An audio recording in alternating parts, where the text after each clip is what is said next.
কোরবানি হচ্ছে আপনার জন্য ওয়াজিব, যার সামর্থ্য আছে, সবার জন্য না। যার কাছে 60,000 টাকা সমপরিমাণ টাকা, 52.5 তলা রৌপ্যর সমপরিমাণ নেশাব যার কাছে আছে, ওই ব্যক্তির উপরে কোরবানি আবশ্যক। তাহলে কোরবানি আবশ্যক, কোরবানি ওয়াজিব। নামাজ পড়া 5 ওয়াক্ত কি ফরজ। হাটের মধ্যে যে সমস্ত মানুষগুলো যায়, এই মানুষগুলো যাওয়ার পরে দেখা যায় গরু কিনতে গিয়ে নামাজ ঠিক মতো পড়ে না। হাটের যে ব্যাপারীরা আছে মুসলমান, এরাও ঠিক মতো নামাজ পড়ে না। হাজার হাজার মানুষ কোরবানির সময় এই 7-8 দিন ঠিক মতো নামাজ আদায় করে না। ইভেন কোরবানির দিন কোরবানি করার পরে গরু চিনতে গিয়ে, ছাগল চিনতে গিয়ে নামাজ ঠিক মতো পড়ে না। তার মানে কি, আপনি ওয়াজিব বাস্তবায়ন করতে গিয়ে ফরজ তরক করলেন। ওই লুঙ্গি খুলে পাগড়ি পরার মতো অবস্থা হয়ে যাবে। এই জন্য আপনাদেরকে প্লিজ বলি, হাট, ঘাট, মাঠ, পথ যেখানেই আপনি থাকবেন, নামাজটা ভাই ঠিক করে রাখতে হবে।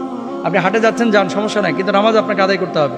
আপনি কোরবানির পশু জবাই করছেন, সমস্যা নাই, কিন্তু কোরবানির দিন আপনাকে নামাজ আদায় করতে হবে। কোরবানি আল্লাহ সুবহানাহু ওয়া তাআলার নৈকট্য লাভের জন্য আল্লাহ তাআলা আপনাকে দিয়েছেন এই বিধানটা, কিন্তু আপনি যদি সেভাবে কোরবানি না করেন, আল্লাহ তো আপনার কোরবানি কবুল করবেন না।